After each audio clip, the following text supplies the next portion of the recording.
কালীঘাট তৃণমূলে ভাঙন কিন্তু থামার কোনো লক্ষণই নেই। এবার জানা যাচ্ছে রাজারহাট নিউ টাউনের প্রাক্তন তৃণমূল বিধায়ক তাপস চট্টোপাধ্যায় তিনি চলে যেতে পারেন। কথা বলবো কৃষ্ণেন্দু অধিকারী রয়েছেন আমাদের সঙ্গে টেলিফোন লাইনে। কৃষ্ণেন্দু, চলতি সপ্তাহ একেবারে ঘটনা বহুল বলা যায়। অনুব্রত মণ্ডল চলে গেলেন, মদন মিত্র চলে গেলেন, পরের দিনই কোয়েল মল্লিক তিনি ইস্তফা দিয়ে দিয়েছেন, আর এবার কি মনীশ গুপ্ত তিনিও সরে গিয়েছেন। এবার কি তাহলে তাপস চট্টোপাধ্যায় আজই যোগ দেবেন? সেই সম্ভাবনাই তৈরি হয়েছে। আজকেই বিধানসভায় ঋতব্রত বন্দ্যোপাধ্যায়ের ঘরে যেতে পারেন তাপস চট্টোপাধ্যায়। তাপস চট্টোপাধ্যায় এবারে নির্বাচনে ক্যান্ডিডেট হয়েছিলেন, কিন্তু পরাজিত হয়েছিলেন। গণনা হয়েছিল, তাতেও পরাজিত হয়েছিলেন। সেই তাপস চট্টোপাধ্যায় সিপিএম থেকে তৃণমূলে আসা বিধায়ক হয়েছিলেন। তিনি আজকে ঋতব্রত তৃণমূল অর্থাৎ কালীঘাট তৃণমূলের হাত ছেড়ে ঋতব্রত তৃণমূলে যোগ দিতে পারেন। এমনকি এটাও জানা যাচ্ছে যে আগামী সোমবার আরো একজন কালীঘাট তৃণমূলের হেভিওয়েট ঋতব্রত তৃণমূলে যোগ দিতে পারেন। সুতরাং একের পর এক মমতা বন্দ্যোপাধ্যায়ের হাত ছাড়ছেন তার ঘনিষ্ঠরা, এবং মমতা বন্দ্যোপাধ্যায়ের বৃত্তে যারা ছিলেন সেই ফিরাদ হাকিম, অরূপ বিশ্বাস, চন্দ্রিমা ভট্টাচার্য, জ্যোতিপ্রিয় মল্লিক, অনুব্রত মণ্ডল, মদন মিত্র একে একে হাত ছাড়ছেন, এবং নতুন সংযোজন হচ্ছেন তাপস চট্টোপাধ্যায়। যেটা সূত্রমারফত জানা যাচ্ছে আজকেই তিনি ঋতব্রত বন্দ্যোপাধ্যায়ের ঘরে, বিধানসভা আজকের অধিবেশন শুরু হবে, আজকে ঋতব্রত বন্দ্যোপাধ্যায়ের ঘরে তিনি যাবেন 11:30টার পর, এবং তারপর আনুষ্ঠানিকভাবে তিনি ঋতব্রত তৃণমূলের শিবিরের বদল করবেন। এবং শুধু তিনি নয়, আরো কয়েকজন নেতা জানা যাচ্ছে 21শে জুলাইয়ের আগে ঋতব্রত তৃণমূলে যোগদান করবেন। অর্থাৎ একের পর এক কলকাতার বিধায়ক, কলকাতার বা রাজ্যের রাজ্য রাজনীতির সঙ্গে যুক্ত, কালীঘাট তৃণমূলের সঙ্গে যুক্ত তারা শিবির বদল করছেন। তুমি বারবার বললে যে দিল্লিতেও কালকে কোয়েল মল্লিক পদত্যাগ করেছেন, মনীশ গুপ্ত পদত্যাগপত্র আজকে পাঠিয়ে দেওয়ার কথা, তিনিও তৃণমূল থেকে তার সংস্রব ত্যাগ করেছেন। অর্থাৎ মমতা বন্দ্যোপাধ্যায়ের হাতে তৈরি যারা, মমতা বন্দ্যোপাধ্যায়ের ঘনিষ্ঠ বৃত্তি ছিলেন যারা, মমতা বন্দ্যোপাধ্যায়কে ঘিরে থাকতেন যারা, তারা প্রত্যেকে মমতা বন্দ্যোপাধ্যায়ের সঙ্গ ছাড়ছেন। ক্রমশ নিঃসঙ্গ হচ্ছেন মমতা বন্দ্যোপাধ্যায় 21 জুলাইয়ের আগে। তার সর্বশেষ সংযোজন হচ্ছেন তাপস চট্টোপাধ্যায়। ধন্যবাদ। তৃণমূল নেত্রীর হাত ছেড়েছেন আমলা থেকে রাজনীতিবিদ হওয়া মনীশ গুপ্ত, যাকে রাজনীতিতে এনেছিলেন মমতা বন্দ্যোপাধ্যায়। তিনি বলেছেন 5-6 বছরে ভালো পদে ছিলাম না, দক্ষিণ কলকাতার সাংগঠনিক পদে থাকলেও তা নামকে বাঁচতে। সূত্রের খবর আজই মমতা বন্দ্যোপাধ্যায়ের কাছে চিঠি পাঠাবেন মনীশ গুপ্ত। বিগত 5-6 বছরে তো আমি কোনো ভালো কোনো পদে ছিলাম না, ওদের আমি এমনি সময় নষ্ট করে কি হবে ছেড়ে দিলাম। 21শে জুলাইয়ের আগে তৃণমূল ছাড়ার ঘোষণা করলেন মনীশ গুপ্ত, যাকে রাজনীতিতে নিয়ে এসেছিলেন মমতা বন্দ্যোপাধ্যায়। দলই আপনাকে ছেড়েছে বলছে? হ্যাঁ, দলই আমাকে ছেড়েছে, আমাকে জুনিয়র ছেলেদের দিয়ে দিয়েছে এখন। ওদের আমার তো আর কোনো কাজ নেই। 21শে জুলাই নতুন করে পথ চলা হবে। আপনারা ভালো থাকুন, সুস্থ থাকুন, নিজেদের রক্ষা করুন। 1993 সালের 21শে জুলাই পুলিশের গুলিতে যখন 13 জন যুব কংগ্রেস কর্মীর মৃত্যু হয়, তখন রাজ্যের স্বরাষ্ট্র সচিব ছিলেন মনীশ গুপ্ত। অর্থাৎ পুলিশ যে আমলার অধীনস্থ ছিল। মমতা বন্দ্যোপাধ্যায় সবসময় 21শে জুলাই পুলিশের গুলি চালানোর সমালোচনা করতেন, কিন্তু সেই তিনি 2011 সালে প্রাক্তন স্বরাষ্ট্র সচিব মনীশ গুপ্তকে তৃণমূল প্রার্থী করেন। বুদ্ধদেব ভট্টাচার্যের বিপরীতে যাদবপুর কেন্দ্র থেকে তৃণমূলের প্রার্থী হন মনীশ গুপ্ত। জেতার পর তাকে নিজের মন্ত্রিসভায় বিদ্যুৎ মন্ত্রী করেন।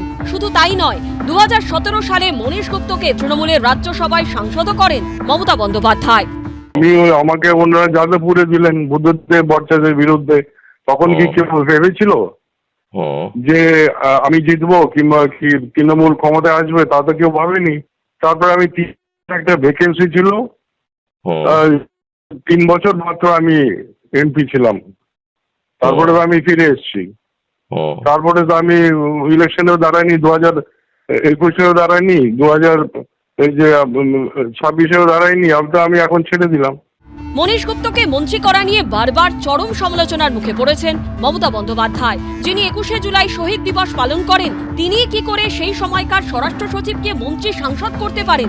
এটা কি শহীদদের অপমান করা নয়? এই প্রশ্ন বারবার উঠেছে, কিন্তু মমতা বন্দ্যোপাধ্যায় নিজের অবস্থানে অনড় থেকেছেন। সেই মনীশ গুপ্তই মমতা বন্দ্যোপাধ্যায়ের সঙ্গ ছাড়লেন। 21শে জুলাই সামনে এই গুলি চালনা নিয়ে একাধিক একদম সম্পূর্ণভাবে ভিত্তিহীন। কোন স্বরাষ্ট্র সচিব কখনো রাইটার্সে বসে গুলি চালান না, এটা অবান্তর কথা। স্বরাষ্ট্র সচিব কি করে তার জন্য দায়ী হতে পারে? লালবাজার থেকে তো কন্ট্রোল হয়, সেটা তো আর রাইটার্স বিল্ডিং থেকে কন্ট্রোল হয় না। মনীশ গুপ্ত তৃণমূলে কেন গেছিলেন সেটা মমতা ব্যানার্জি বলতে পারবেন। আসলে যা উনি বলেন মমতা ব্যানার্জি তার যে উল্টোটা করেন, এটা সব ক্ষেত্রে স্পষ্ট। মনীশ গুপ্তর ক্ষেত্রেও স্পষ্ট যে 21শে জুলাইটা একটা আসলে তৃণমূল কংগ্রেস রাজনীতির মনোভাবেই ব্যবহার করেছে। 2011 সালে ক্ষমতায় আসার পর 21শে জুলাইয়ের ঘটনা তদন্ত করতে একটি কমিশন তৈরি করেছিলেন মমতা বন্দ্যোপাধ্যায়। সেই কমিশন তার রিপোর্টও জমা দেয়, কিন্তু 15 বছরে তৃণমূলের আমলে কমিশনের রিপোর্টের ভিত্তিতে কারোর বিরুদ্ধে কোনো ব্যবস্থা নেওয়া হয়নি। কৃষ্ণেন্দু অধিকারী, সুকান্ত মুখোপাধ্যায় ও ঐশী মুখোপাধ্যায়ের রিপোর্ট, এবিপি আনন্দ। মমতা বন্দ্যোপাধ্যায়কে আজ চিঠি দিতে পারেন মনীশ গুপ্ত, যদিও তার আগে তার গলায় শোনা গেল বর্তমান মুখ্যমন্ত্রী শুভেন্দু অধিকারীর ভূয়সী প্রশংসা। মদন মিত্র, কোয়েল মল্লিক, মনীশ গুপ্ত, একজন বর্ষিয়ান বিধায়ক, একজন নতুন সাংসদ, আরেকজন আমলা থেকে রাজনীতিবিদ হয়েছিলেন। দুদিনে মমতা বন্দ্যোপাধ্যায়ের হাত ছাড়লেন 3 জন। 21শে জুলাইয়ের আগে হাত আরো খালি হলো মমতা বন্দ্যোপাধ্যায়। এবার তৃণমূল ছাড়ার কথা ঘোষণা করলেন মনীশ গুপ্ত।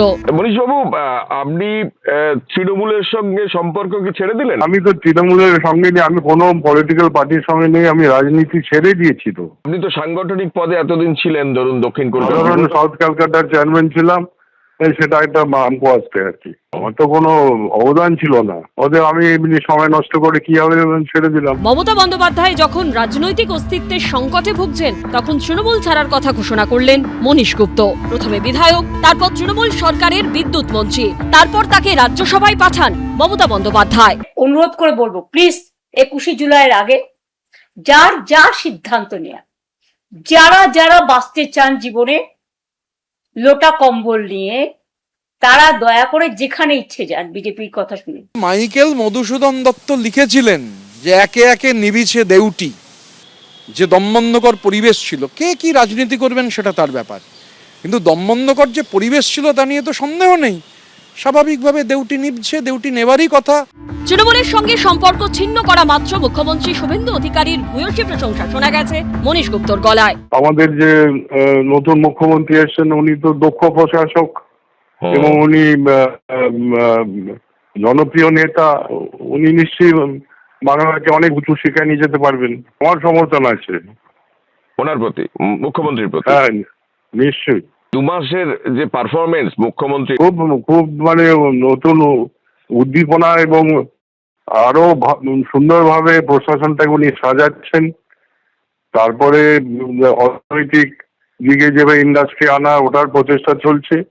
অনেকগুলো পদক্ষেপ নিয়েছেন, আমার মনে হয় তাতে অনেক উন্নতি হবে বাংলায়। ধরেই বেঁকে রাখতে বলেছিল, ছাড়তেই বা কে বললো? এগুলো নিয়ে মানুষের কোনো উৎসাহ নেই। সূত্রের খবর, শুক্রবারই মমতা বন্দ্যোপাধ্যায়ের কাছে চিঠি পাঠাবে মনীশ গুপ্ত। কৃষ্ণেন্দু অধিকারী, ঝিলম করঞ্জাই ও সুকান্ত মুখোপাধ্যায়ের রিপোর্ট, এবিপি আনন্দ। এবিপি আনন্দ, এগিয়ে থাকে, এগিয়ে রাখে।